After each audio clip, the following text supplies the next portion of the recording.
Short and இங்கிலீஷில் அடிக்கடி கேட்கக்கூடிய ஒரு சில இம்பார்ட்டன்ட் வேர்ட்ஸ் பார்க்கலாம். First with reference to your order dated. With reference to your ஆர்டருக்கு ஆர் ஸ்டோக்கு டேட்டடு.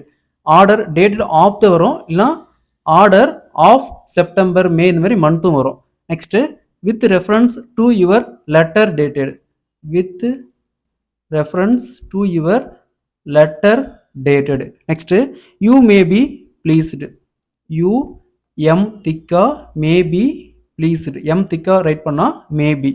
Next, as you may be aware. As you may m thicka aware. Next, I am glad to take part. I am glad to take part. இதுவே I am very glad to take பார்ட்னா இந்த இடத்துல ஒரு கோடு போட்டு cut பண்ணிக்கலாம். I am very glad to take part.